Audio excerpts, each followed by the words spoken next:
விவஸ்வான் சொல்லக்கூடிய சூரியனுக்கு பாஞ்சராத்திராவில் உபதேசம் செய்கிறார். சூரிய வம்சத்திலே அவர் என்ன பண்ணுகிறார்? சூரியன் அவர் ஸ்வயம்புவ மனுவுக்கு இந்த பெருமான் சொன்ன அத்தனை பாஞ்சராத்திர உபதேசம் செய்து பிரம்மா மற்றும் விவஸ்வான் அவர்கள் எல்லாம் பெருமாள் 6ஆம் சித்தமாக இருக்கார்.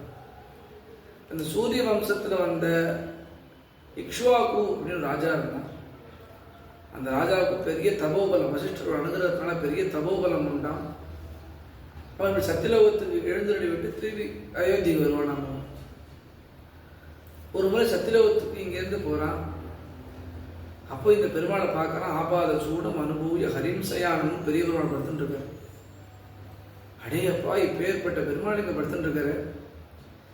இவர் நம்மளுடைய பூலோகத்துக்கு வந்தால் ஒரு பிரயோஜனம் உண்டாச்சு. ஏன்னா பரம பாஷண்டிங்களும் உத்தாரணம் செய்வதற்காக வேண்டிதானே பெருமாள் மூர்த்தியாக அவதாரம் எடுக்கிறார். விஷயானம் மக்னானாம் சமுத்தரண ஹேதுவேன்னு விஷயத்தில் மூழ்கி இருக்கக்கூடிய அத்தனை ஜனங்களையும் பெருமாள் உத்தாரணம் செய்ய வேண்டுமே.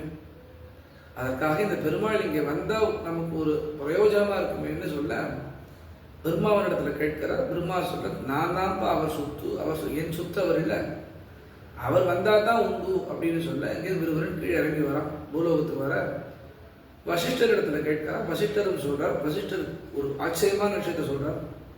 அப்பா, அவர் பூலோகத்துக்கு வர்றதுக்கு தான்ப்பா இத்தனை அவதாரங்கள் பண்ணியிருக்கார். அவரே பின்னாடி உன்னுடைய வம்சத்தை ராமராக அவதாரம் செய்து அந்த ராமன் விபீஷணத்தை கொடுத்து இங்கே ஸ்ரீரங்கத்தில் எழுதுள்ள பண்ணப்படுவதற்காக அந்த பெருமாள் அவதாரம் பண்ணியிருக்கார் அப்படின்னு சொல்ல, இதுக்கு என்ன உபாயம்னு கேட்க, அஷ்டாட்சர உபதேசம் நான் உனக்கு செய்கிறேன், அந்த அஷ்டாட்சரத்தை கொண்டு நீ தபம் பண்ணு, அந்த பெருமாளோட சித்தம் என்னவோ அது நடக்கட்டும் அப்படின்னு சொல்ல, இக்ஷ்வாகுன்ற ராஜாவும் அஷ்டாட்சரத்தை கொண்டு தபசு செய்கிறான். அவன் தபசு செய்கிறான் அப்படின்றதும் எப்பேற்பட்ட விஷயங்கள் நடக்கிறது அப்படின்றத அடுத்த சரித்திரத்தில் பார்க்கலாம்.